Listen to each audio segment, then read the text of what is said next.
Those of the Evening Rush Network. Viewers' discretion is advised.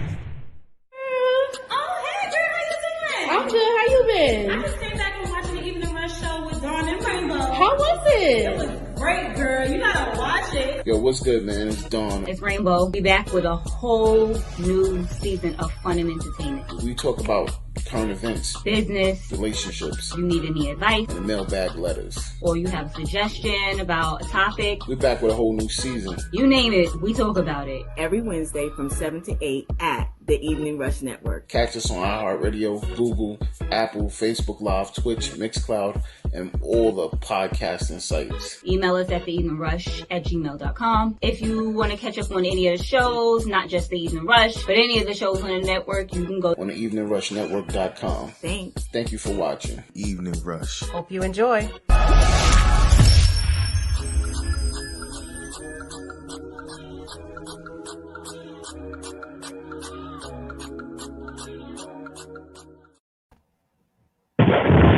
Yo, that always what's makes good? you want to dance.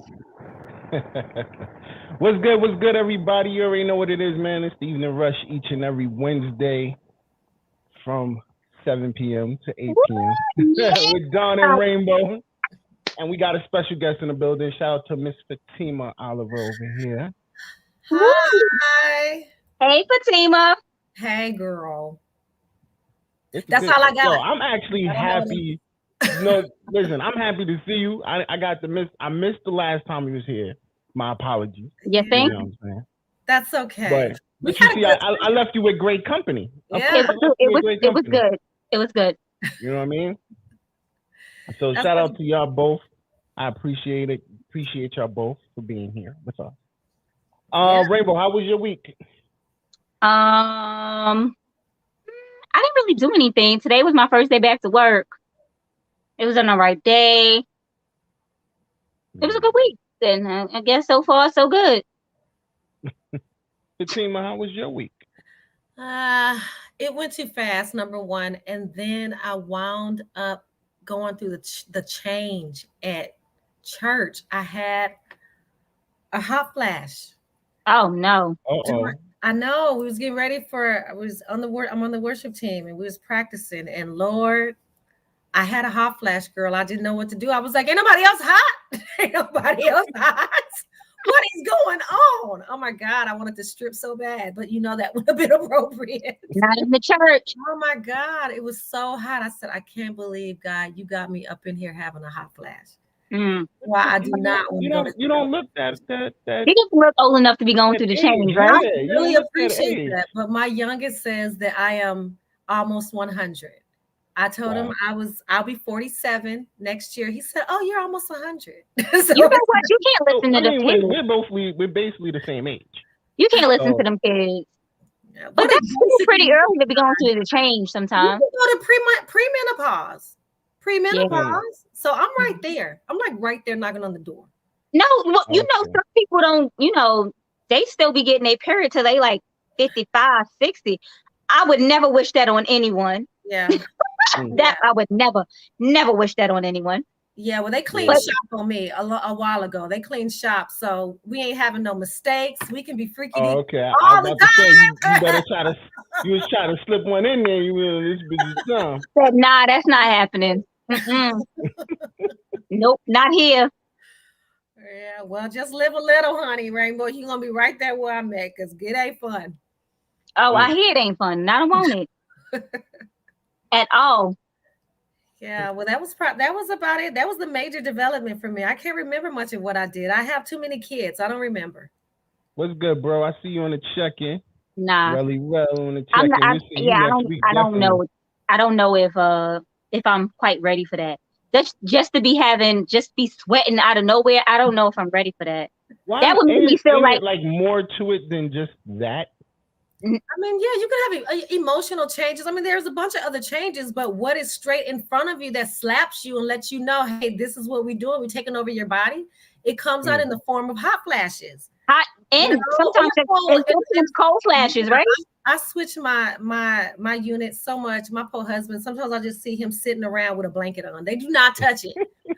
I mean, 1 minute I can be burning up hot, and then the next minute I'm like, oh my God, I need some air, or I need some heat. It's Yeah, It goes so back and forth. I'm not ready for that, because uh, at that point, when you feel like a hot flash, like you feel like something wrong with you. Like yeah, you feel like you coming down with something. And yeah, then the cold flashes, you got the chills. That's what you feel like.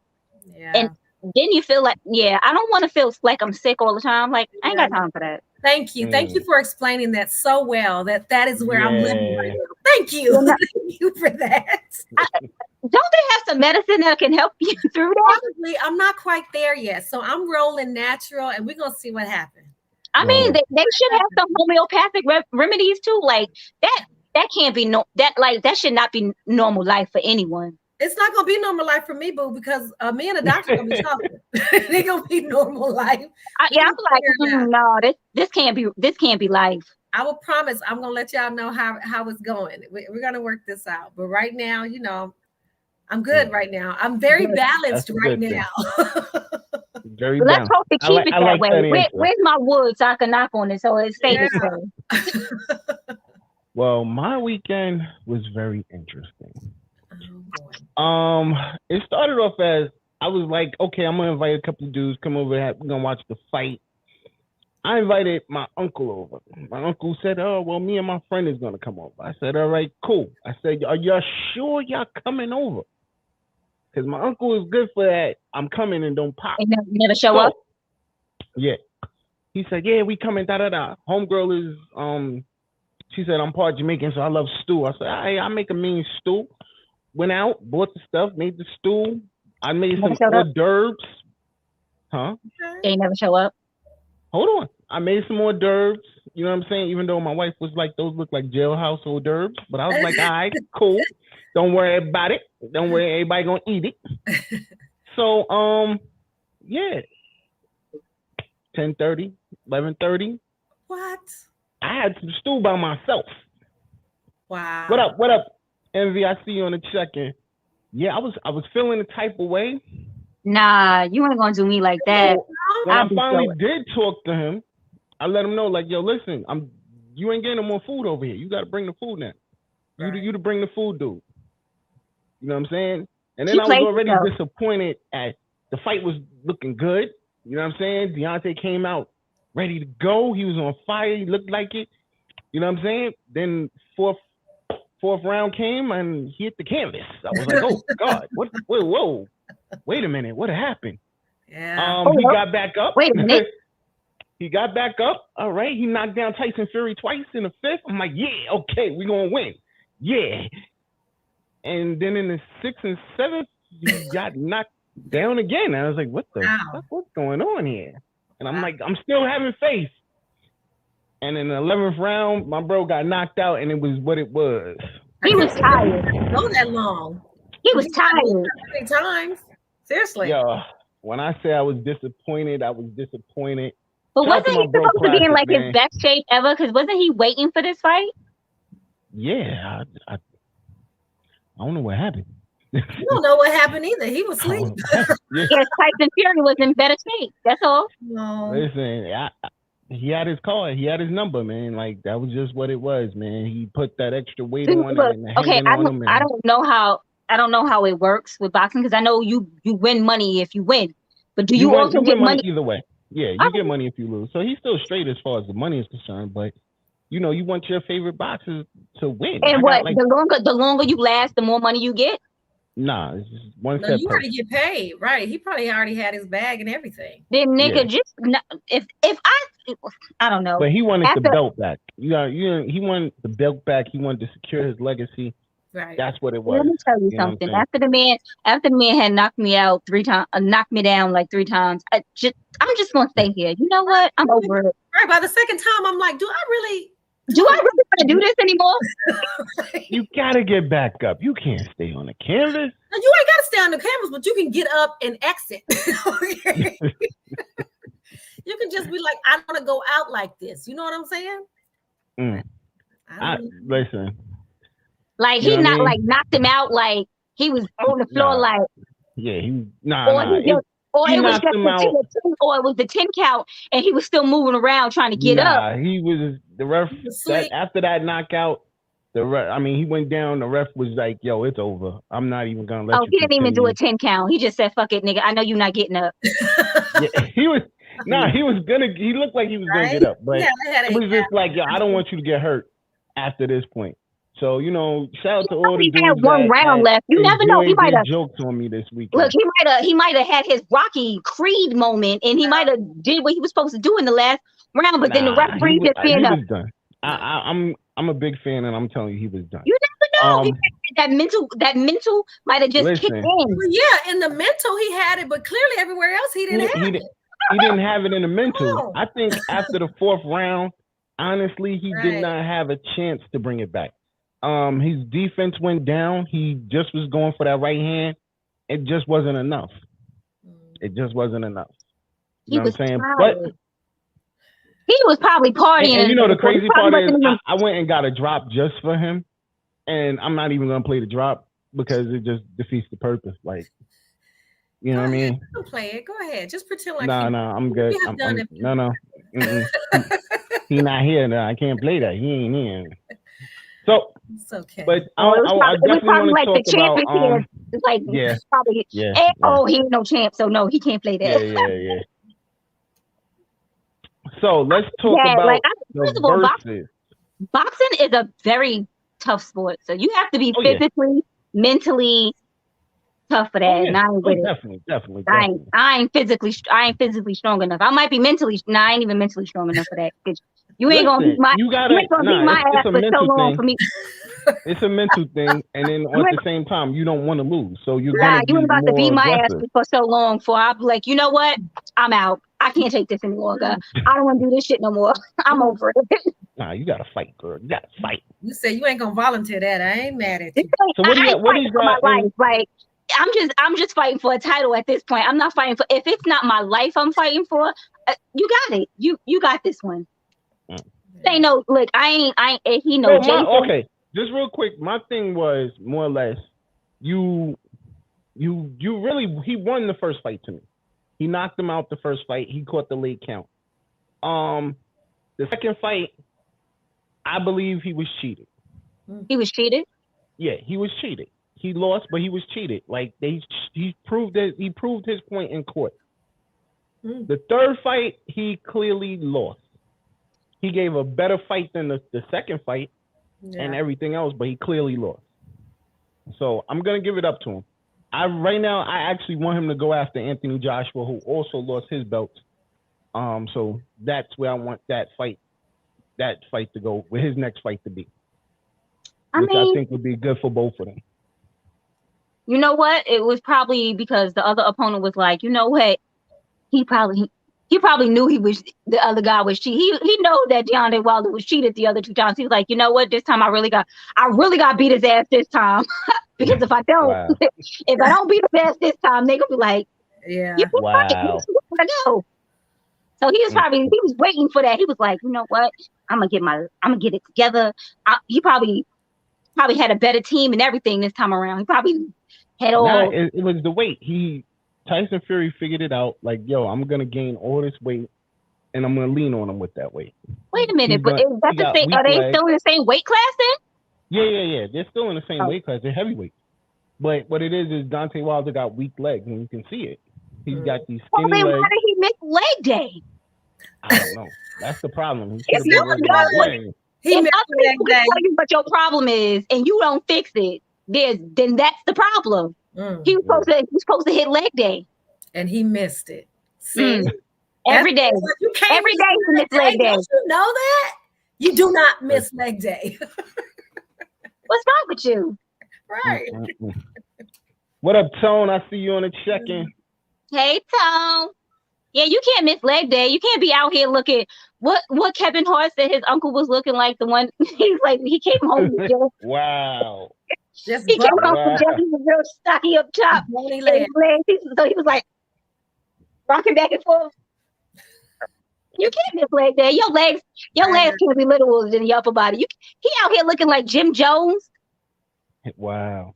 You going in? Go ahead. Oh, I mean, I done heard. I heard it all this week. Oh, Jimmy. I heard Nah, this all y'all week. think, All nah, week. I did you was. see, you saw that video of Jim Jones doing pull-ups and his legs look like this. Yeah, that's how Deontay Wilder. Oh, no. You a boxer. You need your legs. Yeah. You can't do that. Yeah. Well, Yeah, I mean, like I said, I think he gave a great fight. Both of them gave a great fight. He just even though he misled them. So what we're gonna have to do is we're gonna have to put a little bug in his ear and be like, "Don't you miss leg day next time." Right? That's all. Well, you know, I damn, the whole thing was I planned to have Classic back up because you know that's his man, right? And I wanted to have a good interview. You know, us having a great interview. Not talking about his man getting knocked out. Yeah, we're not gonna have that conversation. No, we're not gonna have that conversation. But on the side, you need to tell Deontay that he need to do legs. Well, you know, I mean, we all have our bad moments, right? We've all had. Thank you. Come on, Fatima. Be on my side. I need some help here. I'm trying to think of something. You know, now I'm not saying that he didn't have a bad day, but if we know what we can do to fix it, then you fix it. And that's called you win or you learn. So in this case, he did not win. So we hope he learned. Exactly. Right? And what we're trying to do is help him learn. You need to do leg day, my man. I think he need to get with Twin. He definitely have a great trainer. Get with Twin. You have a great trainer, man. Yeah. All right, real quick, let's touch on these verses. What are y'all thoughts of it? KRS-One versus Big Daddy Kane. Yeah, that's what I thought. It was very quiet. It's different. Nah, it's not that. Like I like a good old school battle, but they're literally it's not a match. Their style of rap is totally different. The same thing. It's not a match, and I agree with you. It's not a match. I think KRS-One should have took on Nas. I think that would have been a great battle. Nah, yeah. I don't think that's a good battle because KRS. I feel KRS-One is an older rapper. He's a legend. Yeah. He's a legend. Still, you know, Nas is he's an older rapper, but they weren't even rapping at the same time. Yeah, Rakim would have been a great battle too. Yeah. Rakim, but you would have to get Rakim with Eric B. And then it would have been a pull over who had more hits. But that would have been which I think KRS-One still would have won. I feel, you know what? Lately the verses haven't pretty much been like who's the better rapper, who has more hits. It's just been like a tribute to hip hop and R&B. Like just play your joints. It depends on who it was. Not necessarily, because I think the live feel has just been a lot better. And ever since the Locks versus Dipset, it's just been more phenomenal because they gave a lot. Who was after them? Who? Who was after the Locks? Ja Rule versus Fat Joe. That's not I don't think that should have been either. Like Ja Rule is a rapper. We didn't even talk about it because it was Ja Rule is. You know what? I didn't even know it was happening until the day after. Like I didn't even know it happened. But Ja Rule is a singing rapper, in my perspective, because he has a lot of those. Yeah, but he had a lot of hits. Where you talk, but he's saying a lot of hits. Not saying that he don't have a lot of hits, but see, so does Fat Joe. But Fat Joe and Ja Rule are right. I would say like this. I would love two different styles. What up, butter? I would have loved to saw Fat Ja Rule actually go against Drake. They both sing. Drake?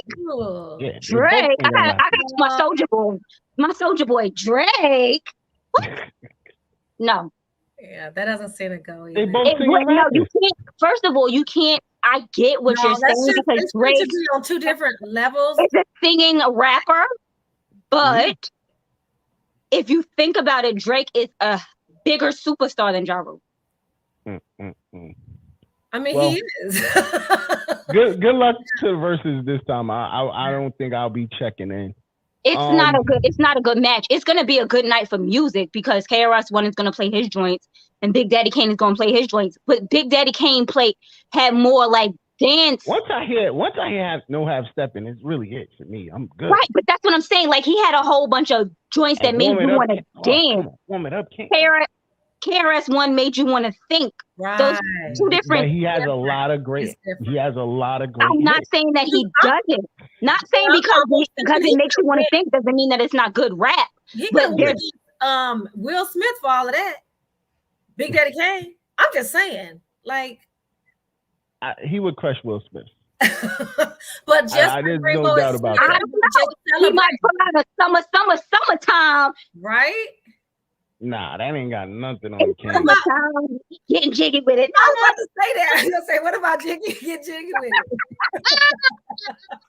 Yo, shout out to our sponsors, The Gallery, Plush Vodka, Sands by Butter, A Cause of Concern, A Solution Network, Hot Commodity Cosmetics, Envious Creations, and Martine Selton. I don't know. Will Smith had some hits. Listen. You know what it is? First of all, you have to think of the era. But you have to think of the era of the rap too. Right. So that's what KRS-One and Big Daddy Kane were kind of the same era, but not really. Big Daddy Kane was out. I mean, KRS-One was out when Big Daddy Kane was out, but they weren't. He played The Bridge Is Over, and he gets that Buddha Baba. That's it. It's a dub. That's it. It's a rap. The rap is a dub. It's two different genres of rap. It's a dub. I'm telling you, it's two different genres of rap. I mean, both of them make great music, absolutely, but it's not. They don't make the same type of rap music. So you wouldn't even have the same type of audience. You know what I mean? It wouldn't bring the same type of audience. It's like apples to oranges. Let's see how the Barclays Center look, because they'll be at the Barclays. First of all, it's going to be crowded. You know why? Because there's going to be a lot of superstars in there, because they want to see KRS-One. They want to see Big Daddy Kane. These are people who inspired them to rap. So it is going to be a lot of celebrities in there. It may not be a lot. First of all, it's not going to be a lot of youngsters in there, because they probably don't even know who the hell they are. Hey, KRS-One though? They don't know who they are. Nah, I don't know who they are. These people nowadays, some of them don't even know who Biggie is. Wow. Yeah. Which is weird. Wow. Which is very weird. You be like, you don't know who Biggie is? Right. Yeah. When you tell them to spit a Biggie verse, all they know is Juicy. And that's all it is. They don't even know. Some of them don't even know that. Like, they don't know who he is. I get it. But rap was fairly new, but I still know older. Right. Rap. Right. I still know older rappers. That's your genre out of respect. You need to know the people that came before you. You just do. That's just a part of knowing your craft. Nah, not these youngsters. They really don't know a lot of older rappers. They be like, who inspired you? They be like, so they be naming all new school cats. I'm like, what? Who that? They play Lil Wayne, Drake. I'm like, Herbie G. Don't get me wrong. They should inspire you to rap, but you should still know older. I agree. Yeah, for sure. Yeah. Well, let's get into the topic. It's in a controlling relationship. I can't help y'all with this. Just take notes, honey. What to avoid. That's facts. Let me tell you something. If this relationship that I'm in now does not work, I'm done with relationships. It's over for me. I'm gonna say this. Listen, men. There's a lot of men out here that control women, but on the flip side, there's a lot of controlling women, and they do it very sneaky. Shout out to y'all sneaky controlling women. Shout out. You know what I'm saying? I've been in a controlling relationship. I wasn't too happy with it after I realized. I assume you weren't the controller. No, I wasn't. You were the controlled. Yes. So what was it, like manipulation, or was it? Yes, like, it was manipulation. You know, when you feel like things aren't going your way, that's when she'll hit you with the, well, you know what? If you don't do A, B, and C, this is going to be the outcome. Yes, passive aggressive. That's what it is, Tom. Yeah. And then was she a Pisces? No, she was a Sagittarius, of course. And she was just. It was always, you can't see the kids if this happens. Or, no. I'm using I your could kids never see for myself leverage. being that type of woman either. Right. The kids was her leverage. Right. You know what I mean? It was me, my changing experience of wanting to be the greatest father I could be. And it was like every time I felt like, yo, this ain't gonna work for me, I'm out the door. It was the hit. Well, you won't see your kids no more. Wow. So then, you know, it made me beeline to like, yo, I'll just have to deal with this craziness. Well, we told y'all how to fix that, man. If that's what these women saying, you go down to court and you get your goddamn visitation. I mean, Or that was you done. I or mean, you all get that was done, but your it's 50% not of it's the custody or full process. custody or whatever. It's the process. And that's the hard part. It's the process. Yeah. For a guy to wait 30 days or whatever time limit to go to court and you got to wait. That's 30 days without your kids. At a certain age, when you're away from your kids, it you know, they start to not feel that you're there, and everything just start molding different. Well, the kid don't know. The kid is that, a kid. So they just know that you're not there. From their position, you're not there. You're not there because of these factors. And so I'm supposed to be able to understand that intellectually. No, it's emotional based. And so a part of their balance, a part of their security is gone. Right. And so I've been in a position with my ex-husband when I finally decided to leave him, where I was so dependent on his assistance. Like I needed his help to be able to take care of my son. And he knew that. And so even though I wasn't in the relationship with him, he would use the child support as leverage. And so if he was happy with me, he would put the money in the backpack when we would meet at our destination to get my son. It would be there. If he was angry at me, he would say it's in the backpack. And by the time we got in the car and we get home and I'm looking for the money, it wasn't there. So and that was a situation where I didn't want to bring the state into our situation. I felt like we should be able to handle this by ourselves. But I actually got more relief when I allowed them to come in, because then I didn't have to jump through hoops to assistance for a child that was half mine, you know? So, I mean, it really just boils down to, I'm so much a proponent of people are just broken people. Like I usually go to that because I really do believe that it is a level of brokenness within them that they just don't have the courage to deal with. And so they just put it on other people. They put their drama, their junk on other people.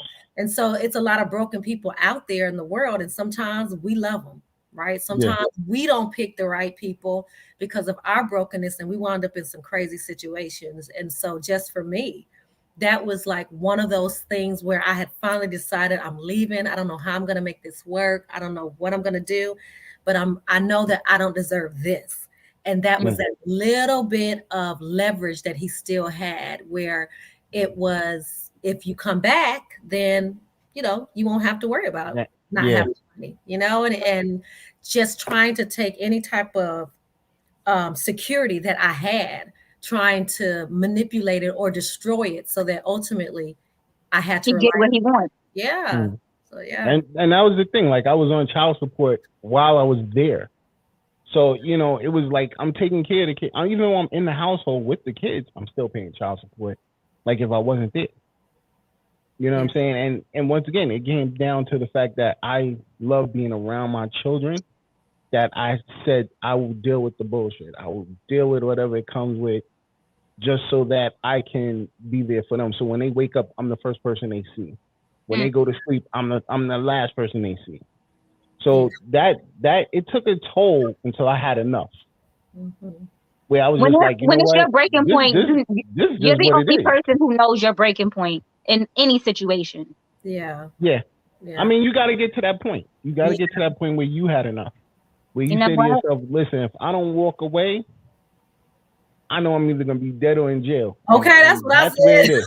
It's like, I'm like, somebody's going to die. I'm just telling you. I don't know which one it's going to be, but somebody dying. You know? So I got to go. You in a box, and you just, your back is against the wall. You in this box, and you don't know what is left to do. I feel sorry for y'all that y'all Either you had to just go need through to this shit. die, No, don't or feel sorry for me. Don't feel sorry for me because I You upgraded feel for so real. sorry that y'all had to actually go through that. Like Yeah, I, but I know sometimes going through something like that, when you come out of that situation, you are a better person. yeah, But the fact that you had to go through that at all is like horrible. Like yeah, why would you want to treat somebody like this? yeah. I really Why look would you at it. want to treat another human being like Yeah, this? Like why I would you want to absolutely agree. do this to your child? Yeah, Because it ultimately boils down to you're messing up the children. yeah, but Because even that's all it should be about. sometimes even if there are no children, you still have those type of situations. And I just know for me, it boiled down to number one, my self-worth from the door. That's Mhm. what was at play with me at the door. And so I came from a space where my home life was not good. Mhm. And so I was trying to run from a situation to where there was sexual abuse in the home, and then I was repeatedly having to live with the person, the perpetrator, Oh no. constantly being put in a position to where I had to live with the perpetrator. So when I met, my knight in shining armor, the one that I felt like was a protector, I really, really, really did not see any signs of abuse whatsoever ever until the week of our wedding. But there was nothing, and we dated for 3 years. I never saw nothing. He never raised his hand, never raised his voice, and he was a big guy. He looked like you, Don. He they was changed. Yeah, he they was a Don, changed. okay? And yeah, I felt protected. I felt that he was protecting me from the elements that I was trying to run away from, and so I married my rescuer. And the problem Mhm. with that is that I was in, if not, I was in a worse situation after I married him. And so it took years. I was married to him for 9 years. We were together for 12. I was married 9 years. But on the first week of us being married, I was being chased with a hammer, running to the car. And so it really, The hell? Like what was the switch that changed in his head? He was like, you know what? She's my wife now. Now she can't leave. Well, Now I hold can up. show her the real me. Hold on. We're gonna get back to that. Let's take a quick break. Let's pay these bills real quick. And when we come back, we're gonna get back into, within a controlling relationship. Jesus Christ. Looking to podcast shows and do not know where to start? The Evening Rush Network can help you with that. Call us at 929-441-2417 or email us at theeveningrushnetwork@gmail.com for dates and prices. We got you for all your podcast needs. The Evening Rush Network. Tune in, subscribe, and share. Our sponsors are for the Evening Rush with Dawn and Rainbow goes as follows. Sayings by Butter, clothing done right. Follow them on Instagram and Facebook at Sayings by Butter. A Cause, a Concern, and a Solution Inc. by Chaplain Christine Winslow. Follow them on Instagram at team_Winslow. The Gallery online radio show every Tuesday from 7 to 9. Follow them on Facebook, Instagram, YouTube, and Twitter. Get the book You Love, You Learn by Martine Felton, author and life coach. Visit www.martinefelton.com. Gear Up on J Mac Lanes. Visit them on Instagram and Facebook for your apparel and accessory needs. Looking for a good baker? Visit Envious Creations on Instagram. Call, text, DM, or email your orders. Have you tried Plush Vodka? Visit them at www.plushvodka.com to place your order. Hot Commodity Cosmetic and Lash Studios. Visit them at Instagram at hotcommodity_cosmetics. And those are the sponsors of the Evening Rush with Don and Raymond. Yep, we back. We back. You already know what it is, man. Fatima stepped away. I'm coming. She said, I'm coming. Yeah, nah. I We don't are know talking that. about within a controlling relationship. We are here with Fatima Oliver. She's a great life coach. You know what? I think we one day have to have a real amazing life coach show with Fatima and Martine in the building. I think that would be phenomenal. So I definitely got to set that up. Yes. But We could have a life coach forum. Yeah, definitely. But I don't know that I you know what, you never know unless you're in the situation. But as far as, I don't know if I could allow that. I'm too much of a, I don't know. I don't even know the words because I'd be like, well, who do you think you talking to? But you know what it is? When you in these relationships and it's like you want to please that person, you want to make them happy, you want to do everything possible you can. You know what I'm saying? And when you don't have exactly what you want, with me, it was the family values. I wanted that perfect family. And I thought that was the way to get it, was to be in a relationship with my children's mother and, we're good. But in all actuality, it didn't work like that. Mm-hmm. And then when you find somebody that loves you and, like the marriage I'm in now, it's amazing. Now you know the difference. Like you feel the real, the genuine love. Yeah, maybe I say that now because I've been in a long-term relationship and I don't have these problems. So maybe younger me might have been like, you know what? Okay, you got it, no problem. I don't know about the hitting. I don't know. Right.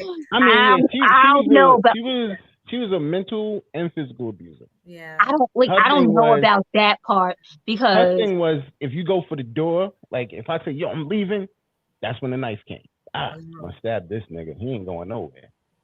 So that was the physical, but then a lot of it was the mental of beating me down. Well, you ain't a good father if you leave. Right. You so ain't that's this. you right. Ain't that. That's the big thing. So it's not like, now maybe in other cases, maybe so.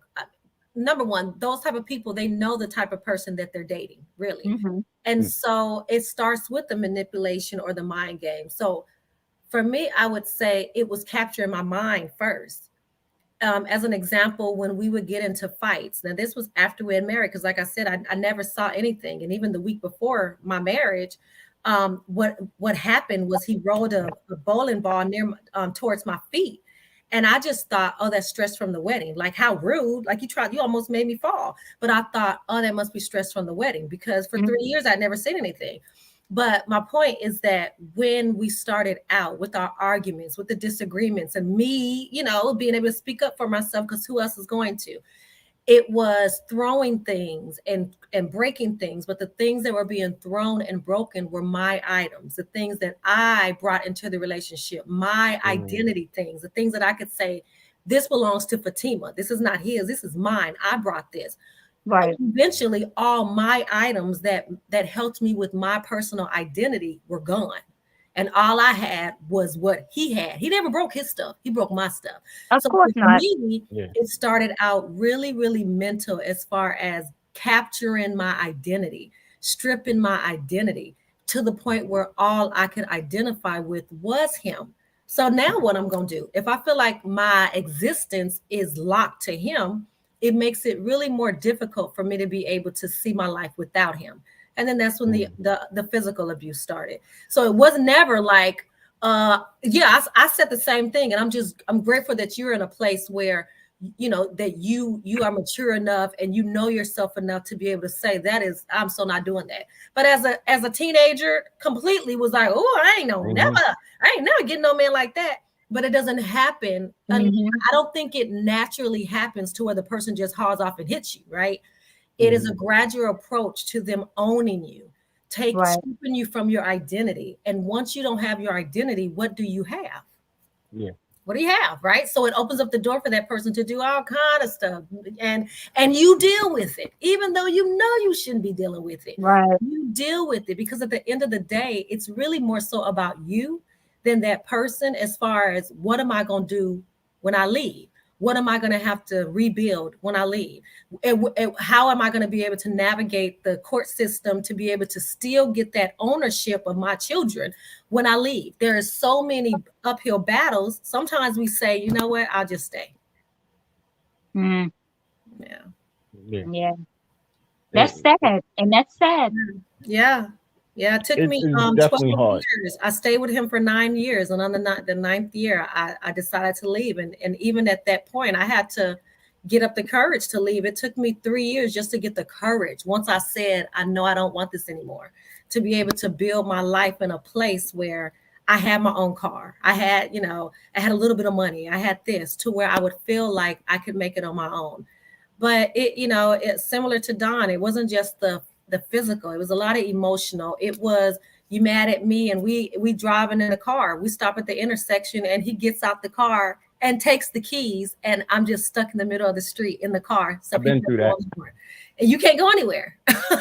I've been through that. It was that type of humiliation, right? And it was to try to steer us off the road, and I've been through all of that. It's a lot of craziness, you So know. she's trying to kill you and her. Like, I'm not about to do that. Like, I don't want to die. Like, there's nothing in this world that's gonna make me be like, you know what? I've had enough. We're gonna die. Nope. Nope. Nope. So I'm gonna try to get through as much of these as I possibly. There's 20 signs of your partner is controlling. Oh shit! I might have a controlling partner. I know I'm definitely not gonna be able to get to all of them, but one is isolating you from your friends and family. Nah, I don't got that. We talk about moving all the time, and he always says, "Well, I don't want to move you that far from your family because I know you're so family oriented." If he was like, "If I tried to take you away from your mother, you'd probably leave me." Well, I mean that is like one of the starting signs to me too. Like you'll notice like you can't have female friends. In my aspect, that's what it was. You can't have female friends. That's how it started. And I'm like, I know these girls for years. They've been you're not about to tell me I can't have friends that I've already had. Me. Yeah. Why can't I be friends with them? I mean, if you don't want me to have I'm your only friend. Wow. If you don't want me to have no new male friends, that's one thing. But you're not going to tell me that I can't be friends with men that I've known longer than I've known you. No, I'm not going to be no, that's not happening. Yeah. And for me, it was isolating me from my family because my family was my everything. And so it was coming into that, building a wedge to where I was so in love with him that it came down to, you believe in him over us, you know, my family, you believe in him over us, and me. Was that before you got married or after? It was even before I got married. It started to happen. And honestly, there was a lot of dysfunction in my family. So I looked at him as, you're just trying to protect me. So once I got married and I realized he crazy, I didn't have anybody to go to run to. Right. Yeah. And that's how they do it. That's exactly what they do. They isolate you so you don't have no one to go back to. Yeah. Yeah. So you can't you can't leave me because you ain't got nowhere to go. You got nowhere to go. Absolutely. Yep. Go ahead. What's then next? we got chronic criticism, even for small things. Yeah. Oh, maybe I do have a controlling man. Yeah. I feel like I'm always being criticized. Like, that to me is the mental abuse, more or less to me. You know, you ain't worth shit. You ain't gonna be shit. Shit. You like that? I'll beat your ass. Beat your ass. I ain't with this shit. My man is 6'2", 260 pounds. I still try to beat his ass. I'll beat your ass. Knowing I ain't even gonna beat his ass. Yeah, beat your ass. It's more like a clown. As we got into the threats against you and them or them. So I guess the more or less the threats of physical violence or emotional manipulation. Yeah. So then we got making acceptance, caring, and attention conditional. What? So like making acceptance, caring, or attention conditional. So you earn it. You have to ultimatums basically. Mm-hmm. So that's me. No, I'm joking. I don't hey, if it's you, check it. Listen, I'm telling you, I believe Rainbow. The only ultimatum I said was I'm not gonna be your girlfriend forever. That was the only ultimatum I gave. Well, shoot, every woman do that. That is enough. I went 3 years and you need to make a decision. Okay. We all do that. But no, I absolutely agree. It's like holding affection hostage, basically. It's like you have to look a certain way, be a certain way, act a certain way. And if you are not doing those things, then I'm not sure if I can give you myself like I used to give you of myself. And so you never know where that's always my problem. You know, you never know where you're sitting. You're always what you mean always your problem, Dawn? Women, they just want to hold down on you. I know it's always my problem. I always have that problem. Well, I mean, okay, so that's on the women's perspective, but from your perspective, like for me, it would be like just the love and affection and the attention. or the way that he would be such a gentleman and do all these awesome, amazing things, like send me 2 to my job. I mean, just all these things. And then if he wasn't happy with who I was becoming, then all those things were stripped, and now, he's got eyes for somebody else. So and I'm wondering, what do I need to do? What can I do to get this back right, like it used to be? I could just act like he wants me to act and dress how he wants me to act, to dress and just be a mute. And I don't give a shit. So yeah, and that is definitely a controlling point. Like when your man wants you to listen, you can't dress this way, or you can't dress that way, or I want you just to wear this every day. Or you know what it is? A lot of men are like that. Like it's like how you met your woman. Like if you met her and she was wearing short clothes. See, that's my controlling issue right there. No, hell no. I don't want you dressing like that anymore. You can't go out the house certain ways unless you with me. Don don't want no woman in his life to wear leggings. He'd be like, Rainbow, where you going in them leggings? I'd be like, what are you talking about? Listen. No. When we together, it's cool. Wear some jeans or something, some baggy jeans. That's straight. You straight like that. Ain't no problems. You know what I'm saying? Why I gotta be all that curve fitting shit? Nah, let me tell you something. That's how you met her. I'm like, please believe it wasn't a problem then. She was looking good as a motherfucker then. Yeah. Now you don't want nobody else looking at her. They do not dress for the men. They dress for themselves. And for other women. Dress for your man. And for other women to be like, yes, girl, you look good. They do not. They dress for themselves. They be like, oh, I look good today. Y'all actually do not dress, do not wear certain things for men. Because we don't like to be catcalled. That I hate it. Yeah. That's not what I want. You wear, and you won't get those problems. Why? Why is it that mothers cannot? Where was I? I was somewhere the other day. Oh, I was at Burger King. I was on the phone, and these 2 girls had these booty shorts that was just chopped up all the way to the, like, all you saw was the half of booty hanging out. Yeah. And I'm like, yo, who the hell let y'all walk out the house like that? Who the hell? Your man or your mama, somebody didn't say. First of all, maybe their mama wasn't home. She was probably working. Yeah. Maybe. Or maybe that's how their mama dress. These girls, they mamas be young. I have no from LaShawn down, I have no problem saying, yo, go back in the house, change your clothes, and then come back out here looking like something. But if that's how y'all relationship work, like seriously, if she's okay with that, because she's not. Okay, well then y'all need to work to that. I ain't gonna front. I mean, there's certain shorts that I wear that he don't like, and I'm like, my whole ass, like everything is covered. My coochie's covered. My ass is covered. The only thing showing is my tattoo. It's just legs, because that's all I am, is a bunch of legs. You mad that someone's looking at my legs? He don't like it. Why? So why would you wear That's his business. That's how he met me. See? That's that. I don't know. That's the number one man controlling situation. I'm gonna wear my shorts. You just need to go on to the next one, because it's you're not gonna win. I'm gonna wear my shorts. Overactive scorecard. I'm gonna have to go with you on that one, Fatima, because I don't even understand. Healthy, stable relationships have a sense of built into them. It's inherent that you will look out for each other and not then count every little time. Right. You do something. I did that for you the other day. You can't do this for me today. Right. Like you do things for the love of your life because you want to.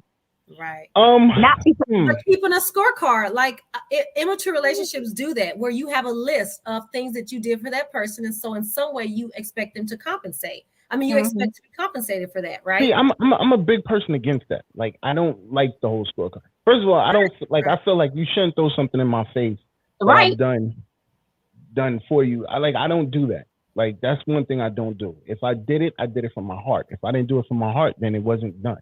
Right. You know what I'm saying? I don't know about all that. There's some things I do that I don't do for my heart, but I'm not gonna be like, I did this for you, even though I didn't want to. I'm not. That's not I did it That's not because healthy. That's not healthy in a relationship anyway, right? Mm-mm. So to me, if you got to keep a scorecard, then you really need to have some serious discussion as far as what you expect from each other. I mean, like really, that's what mature folks do.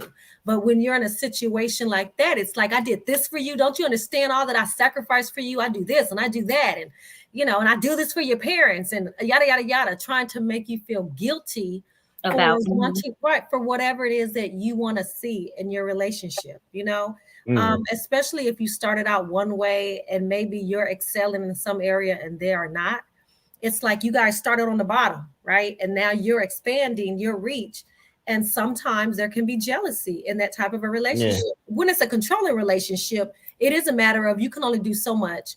I only want you to be a certain way. And so if you are coming out of that shell, it's going to cause some issues. So if you're running into a bunch of arguments, crazy, outlandish arguments, that boils down to how you are changing in your life, that's a controlling relationship. And you really need to be able to determine, is that what you want? Do you want somebody thumb on you? And that's how I felt. I felt like somebody's thumb was on me. I couldn't move without them, telling me what I needed to do. And if they didn't like it, I just couldn't go. They would unplug something underneath the hood. So I would be just stuck where I'm at. Those. I've done that. I've been guilty of that. I'm that sorry. is horrible. I still haven't I'm figured being out guilty what of they're that. unplugging, but I have literally sat. It's like I have literally sat while he's gone into a meeting or whatever. I done the car. unplug the spark plug wire. You ain't Right. going nowhere. Yeah.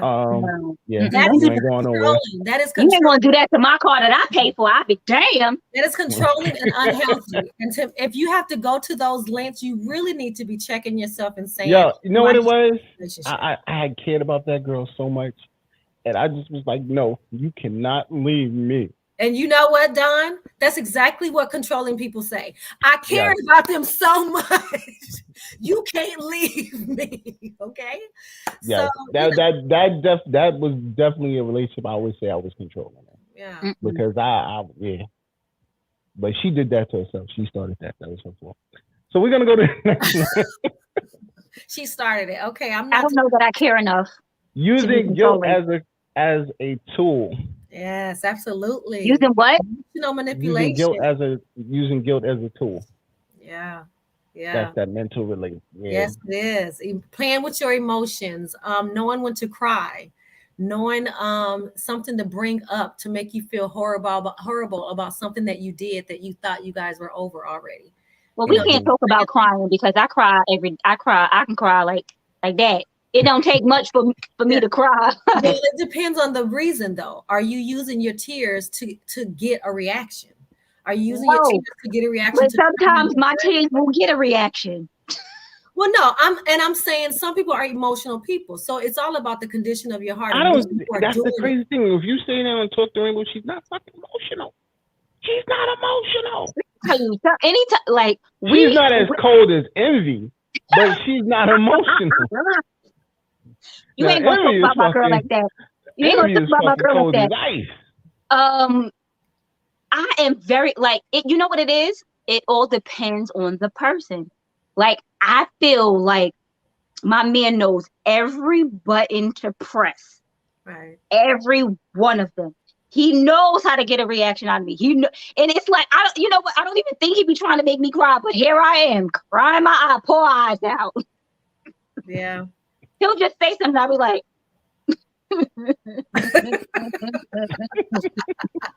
be like, you crying? I'll be like, shut up. I feel for him.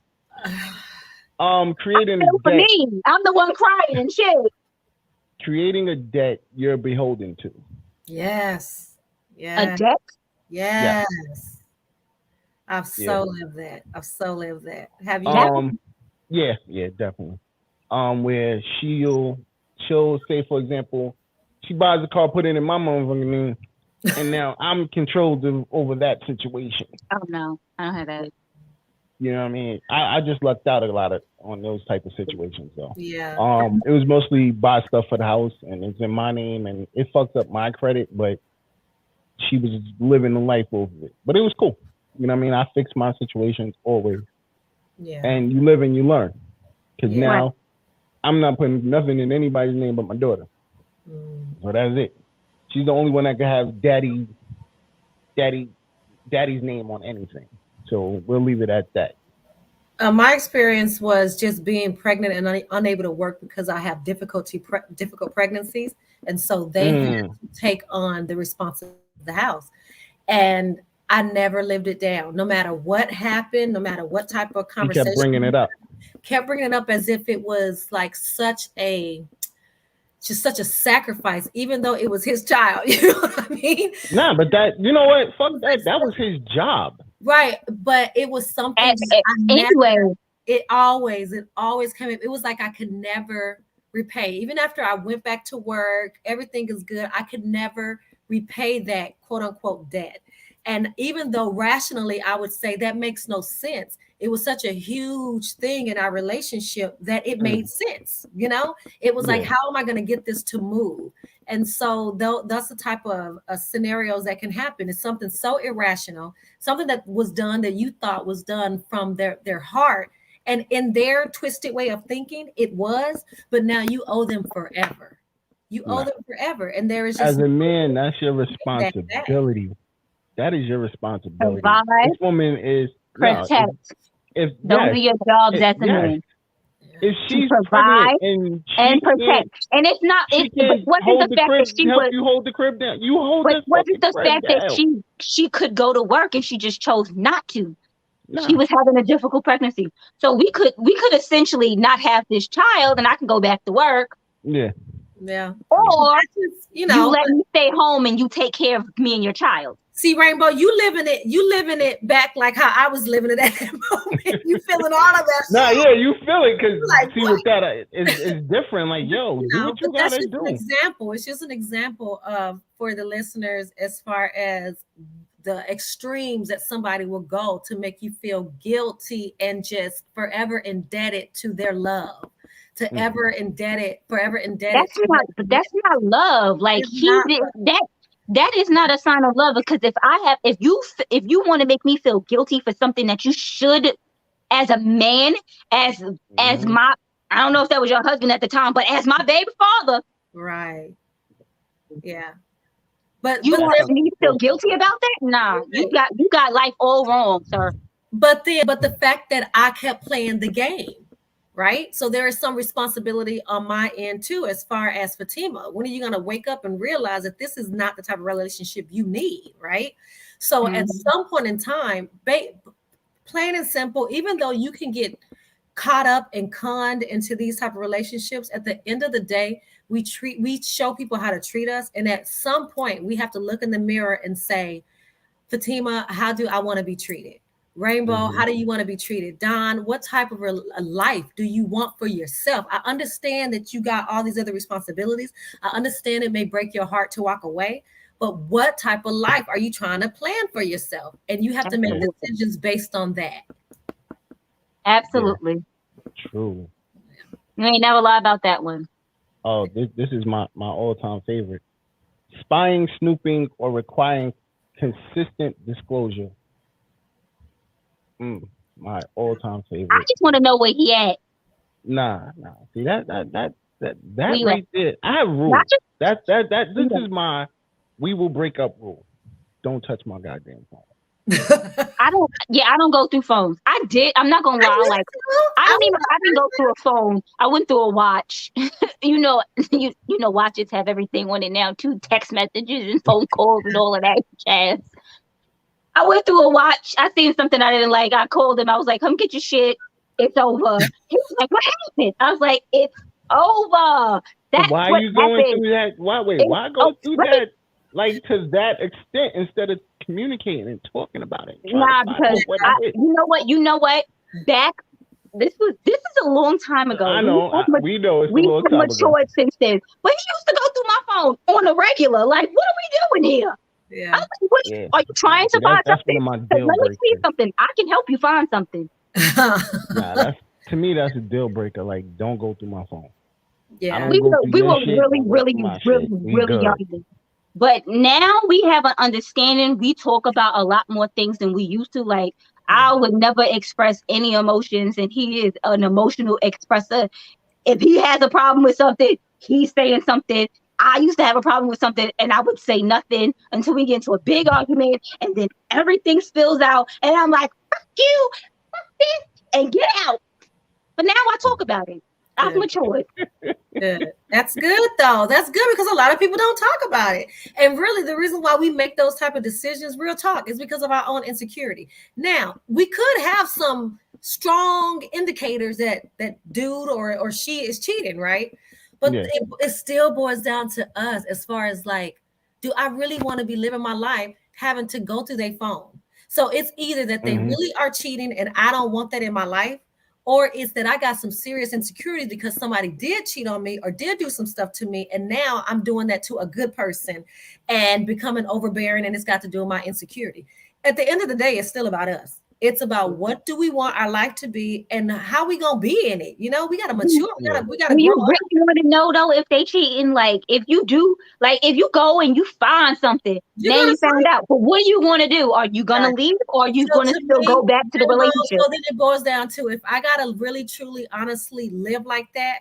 If I really, really feel like I can't sleep because I'm wondering where he at and who he dealing with, then just I need to be wondering if I need to be with him. That's straight up. Then you just need to leave the situation because whether he is cheating on you or not, you feel that you're going to continue to keep thinking about it and you just need to go. You have to make a different decision. Absolutely. Right. Absolutely. Make your mind up. Yeah. Where was we? Overactive jealousy, accusations, or paranoia. Well, yeah, that just seeps right into what we were talking about. Yeah. Right? I agree. The why paranoia wouldn't part you be though is my jealous thing. if somebody was trying to holler at it? And I'm joking. I'm joking, y'all. You know, I mean, and there's healthy jealousy. You know, it's like I want my husband to remember I still got it. Ain't no such thing as healthy jealousy. I really feel that way. I really do. I feel like you know, my husband, remember I'm here, you know, and he's like, I'm like, okay. You know what? It's not being jealous of you. There's a different thing. Like I don't mind if you get a little, you know, you a little spicy every once in a while. If you see a man talking to me, you be like, what's going on here? But see, that's want to be with that man. You like be I'm happy territorial. with that man. You know, I am. But there are times where you don't get at me in no play. I'm telling you, I was walking through the mall. We were walking through the mall. We tend not to walk together, but we together. Like I walk ahead of him and he walk behind me because he's slow as hell. That's a no. We don't do he's that. Slow. He walks slow, and I can't. Well, I need to get to where I need to get to, and he want to take his sweet time. Right. So we walking while I'm walking, and I walk past these guys. And they trying to holler and they say whatever they say and I'm not answering.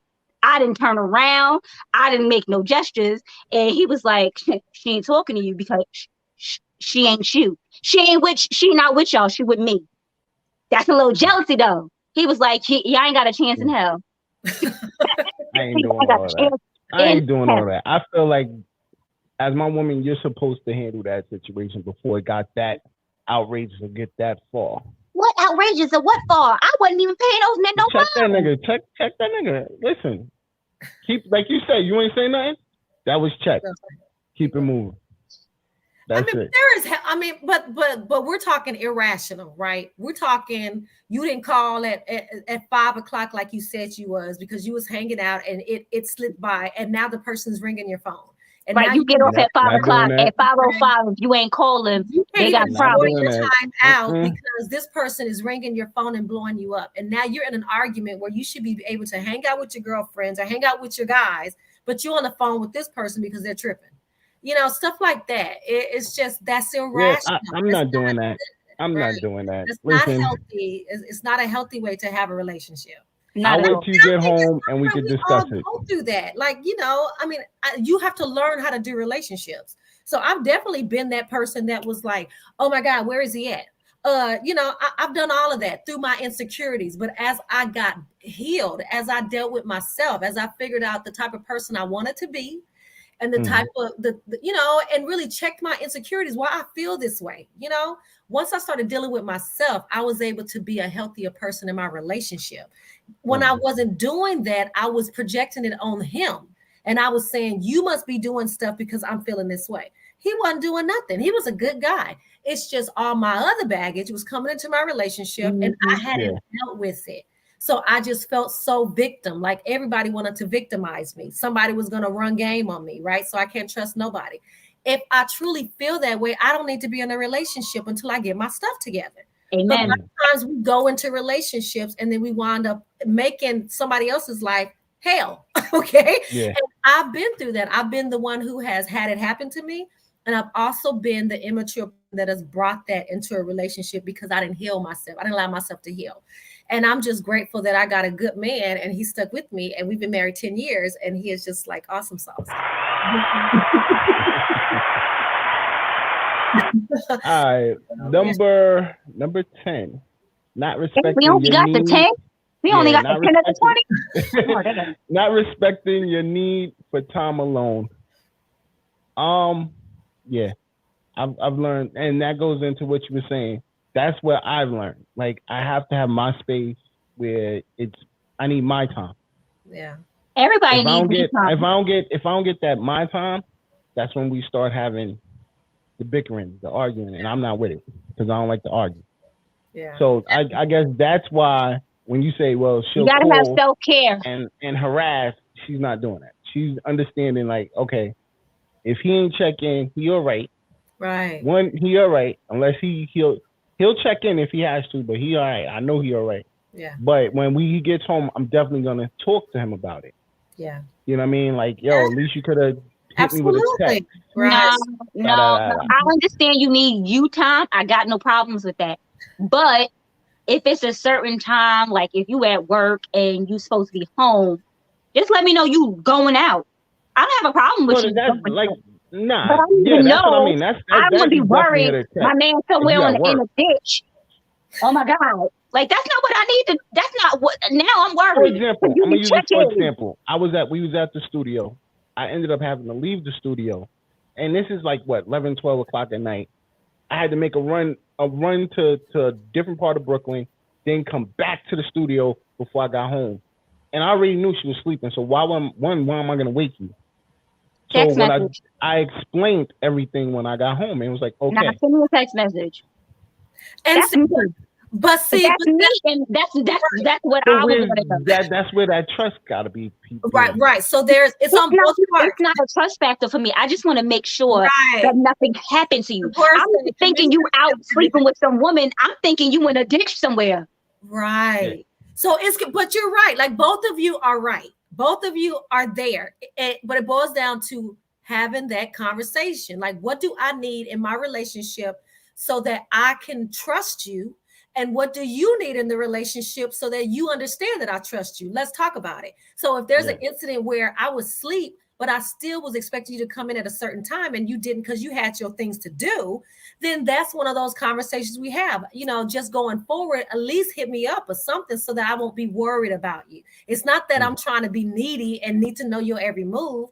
I don't want to be worried about you. Understand why I want you to call me. It's not because I'm trying to be all up on your tip. It's because we've been together forever. I love you and I want to make sure you're okay. So it's just sharing your heart and being able to be open and vulnerable like that and respecting each other's viewpoint. It don't mean you don't think that it's over the top, but what does she need to feel safe and secure and know that you're okay? If she needs that text, send her the dang text. It ain't breaking your hand, right? It's all about being able to work together. At the same time, if you know that when he get into his zone, that he normally just has a bad habit, he's not going to call. That's just his zone. He can't help it. Then to me, I have to understand my man and say, more than likely he in that stupid zone. I know he's not going to call me, but then I know that he said he was going to be home around this time. And if I don't hear from him then we're going to have a conversation because I'm trying to understand and respect your zone. But you need to respect that I worry about you. And I'm not trying to be your mama and babysit you. I genuinely care about you. And I need you to understand that. You work together, right? Amen, Fatima. Stuff.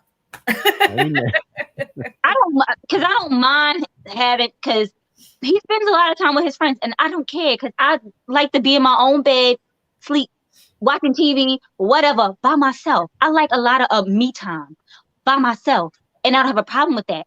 But if it gets to a certain time of the night and you said you was going out with the fellas, I know y'all get drunk and sometimes that's driving. I need to know that ain't nothing happened to you while y'all was out drinking. Yeah, true. Yeah. So I don't need to. The first thing I'm like, I did get into a roadblock. I ran into a roadblock coming back to the studio that night. But you know, my shit is straight legit, so I don't stress. Right. You know what I mean? But I did have. But that's like my whole thing is we're dealing. It's different for women. It's different for women because we're dealing with black men. Yeah. And we never know what the hell will happen when you're outside. You're a black male. Yeah. That's a true statement. So I need to know that you are right. Yep. I'm not trying to discourage your time with your friends, but I just need to know for my own heart that you okay, that nothing happened to you, that you're either gonna make it home safe or made it home safe. I mean, because that's a rule with me. That he's been so drunk that I forgot the text. Okay, I get it. I'm still upset, but I understand because it happens. When you drunk, you forget to do a lot of shit. Your phone might have died. You might have forgot to put it on the charger. I don't know, but I need to know that you are okay though. Yeah. So then you just set those boundaries, right? You set those expectations. You know, it shouldn't be, you know, and really on both ends. Ends though. Like as far as like calling 5 times, okay, that's a bit compulsive, but set a strategy, I mean, real. And and I'm grateful that by the time I met my husband, I was mature enough to understand that we both need our time, so I don't lean heavily on that. When he goes out of town, that's one of our areas where I'm like, dude, you still got a family at the house. Don't go out of town and pretend like you ain't got no family, Mm-hmm. So that's something that we have had to talk about as far as like, we still here, So pick up and there goes the complete opposite. She's the one who, when she get out of town, I guess she forgets that I have a phone and won't call. And she know me, I'm not gonna say be calling you 5, 6, 7 times when I'm dealing with our children. Yeah. So, but me, I'm the one that we out of town, like I'm waking up. Hey, good morning, I'm alive. Right. Hey, good morning, I'm alive. I'm going to sleep, I'm alive. When I'm on vacation, I be trying to be on vacation. I don't be called. I mean, I will try to call, but if there's a time difference, it must be a woman thing. Like if it's a time difference, a woman thing. It is so not a woman thing because I am so like, you don't have to check in with me all throughout the day, but I need to hear from you in the morning, and I need to hear from you in the evening. I just need to know that you made it okay. Maybe in the morning. Because I'm not waking up early on my vacation, so you ain't got to call me in the morning. Text me, do something. You can text me, but nah. And sometimes, like when you're away and you're not with your man and you're with your girls, it's kind of hard to be trying to get that. Hey, baby, when all your friends is around, you be like, get face. Hello, don't you want to talk to your children? Fuck the man. I don't think That's why she left, because she didn't want to talk to the kids no more. Yeah, I don't think my husband wants to. I'm just saying. I don't. And sometimes they don't want to talk. They just be like, "Oh, okay, you good? All right, bye," and they don't even want to talk. I just really think everybody's relationship works differently. You got to know where your relationship works and where that level of respect is for y'all, right? Everybody got to gauge. And when you feel like we crossing the line where it's no longer 80-20, there's 20% of bull crap that, just come with it. Once that percentage starts shifting, then to me, it's really time to have a gut check. Let's sit down, let's schedule some time, and let's have some intentional conversation, not attacking conversation, intentional conversation. Like, what do I want to come out of this conversation? So if I want them to understand, I'm going to have to word it, not how I understand, but how they will understand. I don't know how other people understand you. Well, you're going to have to try, Rainbow. I don't know. Because sometimes we be talking, I'm like, what? I'm like, what the hell did you just say to me? I'm like, am I stupid or are you stupid? Who's stupid here? One of us is stupid. I'm not saying it's you. I'm just saying it's not me. Well, ladies, we hit that time. We definitely gotta have another chat. I was just telling her, like, I wanted to definitely have a day with you and Martine up here. I think both of y'all are phenomenal life coaches. And and people need to definitely know what y'all talk. Like, listen to y'all. So definitely hit them with your info, Fatima. Okay, so I'm Fatima C. Oliver. I have to say the C because there are a lot of, believe it or not, there are a lot of Fatima Olivers out there. I'm the cute one. Hi. So, all right. So Fatima C. Oliver. I am on this social media stuff. I'm on Facebook. I'm on Instagram. I'm on Twitter, but I don't like it that much. But whatever, I'm on it. And I am on LinkedIn, and I am sometimes on Clubhouse. So if you want me to come on and talk, definitely invite me. I will come on. I have a book. It's called The Prescription is in the Dirt, and it talks about all this type of stuff that we've been talking about my life, the stuff that I had to crawl through, and I made it on the other side only with God's help. But it really talks about some serious stuff that we go through that we sometimes are afraid to talk about. So that is on Amazon. The Prescription is in the Dirt. And if you forget all of what I just said, it's okay. Just come to my website, which is fatimac.com. fatimac.com, FATIMAC.com. Come there and you'll be able to catch up on everything that I'm doing. Phenomenal.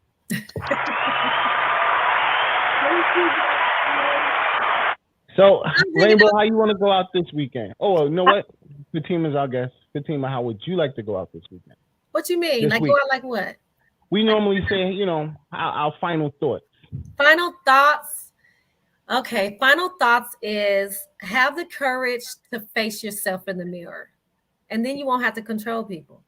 Face yourself, right? And deal with yourself and not vomit on other people with your stuff. Amen. Nice. Rainbow, how you going out this weekend? I just want to say thank y'all for tuning in, watching, continue watching, and have a wonderful week and a weekend, because I'm out. So I'm going out like this. First of all, I want to thank everybody for tuning in, checking us out. We appreciate all the comments. And definitely stay tuned to the Evening Rush Network. Right after this show, I Am Nicole Claire's coming on. Not right after, 9 o'clock. Well, 9 o'clock. I Am Nicole Claire's coming on. Shout out to TL Mac Fitness Show tomorrow. They got a whole new bunch of hosts. Definitely want to tune in and check that out. Plug returns this week, so definitely check it out. And they have a new time, which they'll be on at 9 o'clock now. Okay. Make sure y'all check us out on Pandora, iHeartRadio, Anchor, Spotify, YouTube, and pretty much everywhere podcasts are at. And also the Evening Rush Network app is coming. We will be on Google first, and then we'll be on Apple. So make sure y'all check us out, man. Make sure you got an Android. And my final thought is this. Listen, stop trying to control each other. Be loveful and be happy and peaceful and communicate. Talk to your spouse. You'll get way more out of it. Other, because not everybody's married. All right, fine. In your heart. Communicate. Trust me, you'll get way more out of your relationship when you communicate. You do. You know what I mean? But as always, we're going out with my bro. No, you'll get a lot more out of your relationship if you communicate. If both of y'all are willing to actually listen while you're communicating. Absolutely. You have to listen too. You can't just talk. Facts. Well, one person talk at a time. Well, Get a paddle and raise the paddle. It works. I thought you was about to start hitting people. Nah. No, we actually did that at counseling. That's why. Paddles. Let's start slow. Paddle works. I did it at counseling. Like, you couldn't talk unless you was holding a paddle. And it was just like, okay, I'm holding the paddle. Now you got to listen. And then we reversed. And then she held the paddle and I had to listen. So I actually did like that exercise. I'm a listener anyway. Because I have to say a lot. Don't say nothing. But back to what I was saying, communicate. Mm-hmm. I told you, we going out with my boy Fresh. You already know what it is. Catch y'all next week. Peace. My nephew told me I'm a king and that crown fitted. You can catch me in $1,000 outfits.